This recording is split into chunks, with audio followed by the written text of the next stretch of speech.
എല്ലാ വിദ്യാർത്ഥികൾക്കും പുതിയൊരു വീഡിയോയിലേക്ക് സ്വാഗതം. ഈ വർഷത്തെ +1 +2 പരീക്ഷകൾ നടന്നുകൊണ്ടിരിക്കുകയാണ്. അപ്പോൾ വിദ്യാർത്ഥികൾക്ക് ഇനിയുള്ള പരീക്ഷ എന്ന് പറയുന്നത് +2വിൻ്റെ പരീക്ഷ മാർച്ച് 17-ാം തീയതി തിങ്കളാഴ്ച മാത്തമാറ്റിക്സ് പാർട്ട് 3 ലാംഗ്വേജസ്, അതുപോലെ സംസ്കൃത ശാസ്ത്രം, അതുപോലെ തന്നെ സൈക്കോളജി എന്നിവയാണ്. അതുപോലെ തന്നെ +1 വിദ്യാർത്ഥികൾക്ക് ആണെങ്കിൽ കെമിസ്ട്രിയാണ് പരീക്ഷ. അതായത് 15/3/2025 ശനിയാഴ്ചയാണ്, മാർച്ച് 15-ാം തീയതിയാണ്. അപ്പോൾ chemistry, history, Islamic history and culture, business studies, communicative English എന്നിവയാണ്. അപ്പോൾ വിദ്യാർത്ഥികളിൽ കമ്പാർട്ട്മെൻറ്റൽ വിഭാഗത്തിൽ കെമിസ്ട്രി രജിസ്ട്രേഷൻ ചെയ്ത +2 രജിസ്ട്രേഷൻ ചെയ്തവരോ +1 കെമിസ്ട്രി രജിസ്ട്രേഷൻ ചെയ്തവരോ ഉണ്ടാവും. അങ്ങനെയുള്ളവർക്ക് ഈ ഒരു പരീക്ഷ എഴുതാം. അതുപോലെ തന്നെ +1 ഇംപ്രൂവ്മെൻറ്റ് വിഭാഗത്തിൽ കെമിസ്ട്രി പരീക്ഷയ്ക്ക് രജിസ്ട്രേഷൻ ചെയ്ത വിദ്യാർത്ഥികൾക്കും ഈ ഒരു പരീക്ഷ എഴുതാവുന്നതാണ്. അപ്പോൾ വിദ്യാർത്ഥികൾ നന്നായിട്ട് പഠിച്ച് കൂടുതൽ മാർക്ക് വാങ്ങിക്കാനായിട്ട് ശ്രദ്ധിക്കുക. അതുപോലെ തന്നെ കെമിസ്ട്രി പരീക്ഷയിൽ വിദ്യാർത്ഥികൾക്ക് ഡബിൾ പാസ് മാർക്ക് കിട്ടണമെങ്കിൽ എത്ര മാർക്ക് നേടണം എന്നുള്ള കാര്യം നമുക്ക് നോക്കാം. കെമിസ്ട്രി ആണെങ്കിൽ നിങ്ങൾക്ക് അത് 60 മാർക്കിലാണ് വരിക. 60-ൽ നിങ്ങൾക്ക് ജയിക്കാനായിട്ട് ഒരു വർഷം വേണ്ടത് 18 ആണ്. അതുപോലെ നിങ്ങൾക്ക് ഡബിൾ പാസ് മാർക്കാണ് നിങ്ങൾ നേടാൻ ആഗ്രഹിക്കുന്നതെങ്കിൽ 36 മാർക്ക് വാങ്ങിക്കുക. ഇതിൽ കൂടുതൽ മാർക്ക് നിങ്ങൾ വാങ്ങിക്കുകയാണെങ്കിൽ അത് നിങ്ങൾക്ക് നിങ്ങളുടെ മാർക്ക് പെർസെൻറ്റേജ് കൂട്ടാനായിട്ട് ഹെൽപ്പ് ചെയ്യുന്നതായിരിക്കും. അതുപോലെ തന്നെ വിദ്യാർത്ഥികൾക്ക് അത് കൂടുതൽ പ്രയോജനപ്രദം ആകുകയും ചെയ്യുന്നതാണ്. അപ്പോൾ വിദ്യാർത്ഥികൾ ശ്രദ്ധിക്കേണ്ടത്, നിങ്ങൾക്ക് അതായത് പല വിദ്യാർത്ഥികളും കെമിസ്ട്രി പരീക്ഷ ടഫായിരുന്നു എന്ന് പറഞ്ഞിട്ടുണ്ടായതോ അങ്ങനെയുള്ള വിദ്യാർത്ഥികൾ +1 ഇംപ്രൂവ്മെൻറ്റിന് അപേക്ഷിച്ചിട്ടുണ്ടെങ്കിലോ അതല്ലെങ്കിൽ കമ്പാർട്ട്മെൻറ്റ് വിഭാഗത്തിൽ +1 അല്ലെങ്കിൽ +2 കെമിസ്ട്രി പരീക്ഷയ്ക്ക് രജിസ്ട്രേഷൻ ചെയ്ത വിദ്യാർത്ഥികളോ ഉണ്ടെങ്കിൽ അങ്ങനെയുള്ള വിദ്യാർത്ഥികൾക്കാണ് ഈ ഒരു പരീക്ഷ എഴുതാനായിട്ട് സാധിക്കുക. അപ്പോൾ വിദ്യാർത്ഥികൾ നന്നായിട്ട് തന്നെ ഈ ഒരു പരീക്ഷ എഴുതിയിട്ട് ജയിക്കാനായിട്ട് പ്രത്യേകം ശ്രദ്ധിക്കേണ്ടതാണ്. ഇനി വിദ്യാർത്ഥികൾ ചോദിക്കുന്ന പ്രധാനപ്പെട്ട കാര്യമാണ് 17-ാം തീയതിയുള്ള മാത്സിൻ്റെ പരീക്ഷ. +2 വിദ്യാർത്ഥികൾക്കാണ് മാത്സിൻ്റേത് വരുന്നത്. അപ്പോൾ മാത്തമാറ്റിക്സ് എന്ന് പറയുന്നത് ഈ 2 വിഭാഗങ്ങളിലായിട്ടുണ്ട്. അതായത് ഓൾഡ് സിലബസും ന്യൂ സിലബസും. ഓൾഡ് സിലബസ് ആണെങ്കിൽ അത് 80 മാർക്കിലാണ് വരിക. 80-ലാണെങ്കിൽ ആ ഒരു വിദ്യാർത്ഥികൾക്ക് 24 മാർക്ക് ജയിക്കാനായിട്ട് വേണം. അതുപോലെ ന്യൂ സിലബസ് ആണെങ്കിൽ അത് 60 മാർക്കിലാണ് വരുന്നത്. 60-ൽ ജയിക്കാനായിട്ട് 18 മാർക്കാണ് വേണ്ടത്. അപ്പോൾ ഇതിൻ്റെ ഇരട്ടിയാണ് ഡബിൾ പാസ് എന്ന് പറയുന്നത്. 24-ൻ്റെ ഇരട്ടി 48, അതുപോലെ 18 മാർക്കിൻ്റെ ഇരട്ടി 36 മാർക്ക്. ഈ ഒരു രീതിയിലാണ് ഡബിൾ പാസ് ഉണ്ടാവുക. അതായത് 24-ൻ്റെ ഇരട്ടി 48ഉം അതുപോലെ തന്നെ 18-ൻ്റെ ഇരട്ടി 36 മാർക്കുമാണ് ഉണ്ടാവുക. അപ്പോൾ വിദ്യാർത്ഥികൾ ഈ ഒരു രീതിയിൽ നിങ്ങളെക്കൊണ്ട് പറ്റുന്ന രീതിയിൽ മാക്സിമം മാർക്ക് വാങ്ങിക്കാനായിട്ട് ശ്രദ്ധിക്കുക. കാരണം നിങ്ങൾ നീറ്റ് അല്ലെങ്കിൽ കീമിൻ ഒക്കെ അപേക്ഷിച്ച വിദ്യാർത്ഥികളാണെങ്കിൽ നിങ്ങളുടെ എഞ്ചിനീയറിംഗ് റാങ്ക് ലിസ്റ്റൊക്കെ തയ്യാറാക്കുന്നതിൽ അല്ലെങ്കിൽ JEEക്കൊക്കെ ഈ മാത്സിൻ്റെ മാർക്ക് ഉപയോഗപ്പെടുത്തും. അപ്പോൾ അതുകൊണ്ട് തന്നെ നിങ്ങളെക്കൊണ്ട് പറ്റുന്ന രീതിയിൽ മാക്സിമം മാർക്ക് വാങ്ങിക്കുക.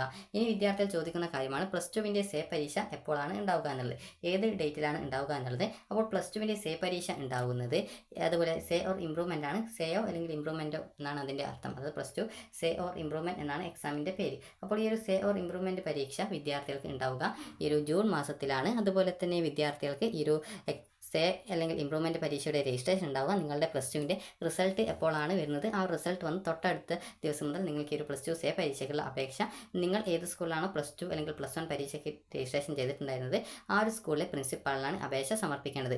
വിദ്യാർത്ഥികൾക്ക് +2 സേ ഓർ ഇംപ്രൂവ്മെൻറ്റ് എന്ന് പറയുമ്പോൾ +2വിൻ്റെ സബ്ജക്റ്റിൻ്റെതാണ് സേ ഓർ ഇംപ്രൂവ്മെൻറ്റ്, അല്ലാതെ +1ൻ്റെ സബ്ജക്റ്റിൻ്റേത് അല്ല. അപ്പോൾ അതുകൊണ്ട് തന്നെ വിദ്യാർത്ഥികൾ +2 സബ്ജക്റ്റാണ് പഠിക്കേണ്ടത്. കാരണം പല വിദ്യാർത്ഥികളും +2 സേ ഓർ ഇംപ്രൂവ്മെൻറ്റ് എന്ന് പറയുമ്പോൾ അതിൽ +1ൻ്റേതാണോ ചോദിക്കാറുണ്ട്. +1ൻ്റേതല്ല, +2വിൻ്റെ സബ്ജക്റ്റിൻ്റെ അടിസ്ഥാനപ്പെടുത്തിയിട്ടാണ് പരീക്ഷ ഉണ്ടാവുക. അപ്പോൾ വിദ്യാർത്ഥികൾ എത്ര വിഷയം +2 തോറ്റിട്ടുണ്ട് അത്രയും വിഷയങ്ങൾ നിങ്ങൾക്ക് +2 സേ പരീക്ഷയ്ക്ക് രജിസ്ട്രേഷൻ ചെയ്യാം. അതുപോലെ ജയിച്ച വിദ്യാർത്ഥികൾക്ക് ഏതെങ്കിലും ഒരു വിഷയത്തിൻ്റെ മാർക്ക് ഇംപ്രൂവ്മെൻറ്റ് ചെയ്യാനുള്ള അവസരമുണ്ട്.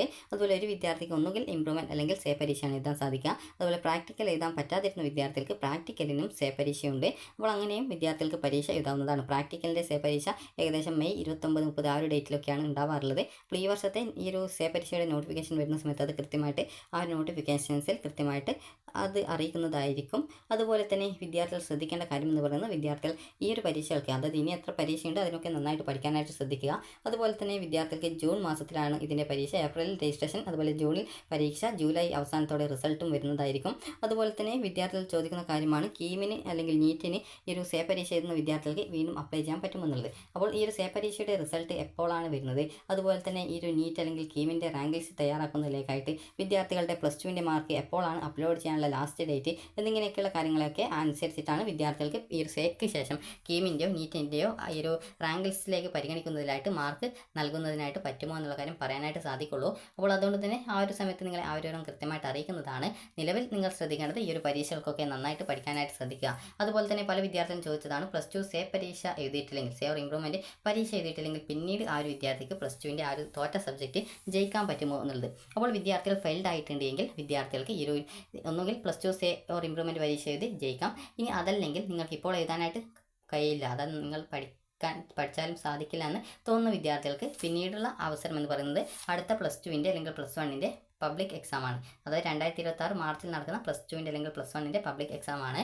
അപ്പോൾ അങ്ങനെയുള്ള സമയത്ത് നിങ്ങൾക്ക് രജിസ്ട്രേഷൻ വരിക ഏകദേശം സെപ്റ്റംബർ, ഒക്ടോബർ, നവംബർ ഈ ഒരു മാസത്തിനിടയിലൊക്കെ ആയിട്ടാണ് ഈ ഒരു +2 പബ്ലിക് എക്സാമിനേഷൻ്റെ രജിസ്ട്രേഷൻ വരിക. അപ്പോൾ ആ ഒരു സമയത്ത് നിങ്ങൾ കൃത്യമായിട്ട് ആ ഒരു ഡേറ്റൊക്കെ കൃത്യമായിട്ട് നോക്കിയിട്ട് അപേക്ഷിക്കണം. അങ്ങനെ അഥവാ അപേക്ഷിക്കാൻ വിട്ടുപോയി കഴിഞ്ഞാൽ പിന്നീട് രജിസ്ട്രേഷൻ ചെയ്യുന്നതിനൊക്കെ അവസരം ലഭിക്കാനായിട്ട് ബുദ്ധിമുട്ടുണ്ടാകും. അപ്പോൾ അതുകൊണ്ട് തന്നെ നിങ്ങൾ ശ്രദ്ധിക്കേണ്ടത് ഈ ഒരു +2 സേവർ ഇംപ്രൂവ്മെൻറ്റ് പരീക്ഷ എഴുതിയിട്ട് ജയിക്കുന്നതായിരിക്കും നല്ലത്. അതുപോലെ തന്നെ +2 സേവർ ഇംപ്രൂവ്മെൻറ്റ് പരീക്ഷ എഴുതിയിട്ടും ജയിക്കാൻ പറ്റാതിരിക്കുന്ന വിദ്യാർത്ഥികളും ഇതേ രീതിയിൽ +2 അല്ലെങ്കിൽ +1 പബ്ലിക് എക്സാമിനേഷൻ രജിസ്ട്രേഷൻ ചെയ്ത് ഇപ്പോൾ നിങ്ങൾ ഈ വർഷം എഴുതുന്നത് പോലെ പിന്നീട് അടുത്ത വർഷത്തെ മാർച്ചിലെ പരീക്ഷ നിങ്ങൾ എഴുതിയിട്ട് നിങ്ങൾക്ക് ജയിക്കാൻ സാധിക്കുന്നതാണ്. അതുപോലെ ഒരു വിദ്യാർത്ഥിക്ക് 6 വർഷത്തോളമാണ് നിങ്ങൾക്ക് ഈ ഒരു +2 എഴുതിയെടുക്കാനുള്ള അവസരം കിട്ടുക. അതിനുശേഷം പിന്നീട് നിങ്ങൾ തുല്യതയോ അല്ലെങ്കിൽ മറ്റേതെങ്കിലും വിഭാഗം വഴിയോ നിങ്ങൾക്ക് ഈ ഒരു +2 നിങ്ങൾ കംപ്ലീറ്റ് ചെയ്യേണ്ടതായിട്ട് വരുന്നതായിരിക്കും. അപ്പോൾ അതുകൊണ്ട് തന്നെ വിദ്യാർത്ഥികൾ ശ്രദ്ധിക്കേണ്ടത് നിങ്ങളുടെ ആദ്യത്തെ അവസരത്തിലോ അല്ലെങ്കിൽ പിന്നീട് +2 സേ പരീക്ഷയിലോ എഴുതിയിട്ട് നിങ്ങൾ ജയിക്കാനായിട്ട് പ്രത്യേകം ശ്രദ്ധിക്കുക. അപ്പോൾ വിദ്യാർത്ഥികൾക്ക് സേ പരീക്ഷയ്ക്ക് ഒരു വിഷയത്തിന് 150 രൂപയാണ് ഫീസ്. പ്രാക്ടിക്കൽ എഴുതാത്ത വിദ്യാർത്ഥികൾക്ക് പ്രാക്ടിക്കലിന് 25 രൂപ എക്സ്ട്രാ ഫീസ്. അതുപോലെ ഇതിനോടൊപ്പം 40 രൂപ സർട്ടിഫിക്കറ്റ് ഫീസാണ് വരിക. അതുപോലെ +2 ഇംപ്രൂവ്മെൻറ്റ് പരീക്ഷ ആണെങ്കിൽ ഒരു വിഷയമാണ് ഇംപ്രൂവ്മെൻറ്റ് നിലവിൽ ചെയ്യാനായിട്ട് സാധിക്കുക. അത് ഗവൺമെൻറ് ഓർഡർ അനുസരിച്ചിട്ടാണ് അതിൽ കൂടുകയോ കുറയോ എന്നുള്ളത് പറയാൻ സാധിക്കുള്ളൂ. അതിൻ്റെ ഫീസ് 500 രൂപയാണ് ഒരു വിഷയത്തിന്. അതുപോലെ 40 രൂപ സർട്ടിഫിക്കറ്റ് ഫീസുമാണ് വരിക. അപ്പോൾ ഇത്രയുമാണ് അതിൻ്റെ ഫീസിൽ വരുന്നത്. അപ്പോൾ വിദ്യാർത്ഥികൾ എല്ലാവരും ശ്രദ്ധിക്കേണ്ടത് ഇപ്പോൾ നടക്കുന്ന പരീക്ഷയ്ക്ക് നന്നായിട്ട് പഠിച്ച് കൂടുതൽ മാർക്ക് വാങ്ങിക്കുക. അപ്പോൾ എല്ലാ വിദ്യാർത്ഥികൾക്കും വിജയാശംസകൾ നേരുന്നു. അപ്പോൾ ഈ ഒരു വീഡിയോ നിങ്ങൾക്ക് ഉപകാരപ്രദമായിട്ടുണ്ടെങ്കിൽ ലൈക്ക് ചെയ്യുക, ഷെയർ ചെയ്യുക. Thank you for watching.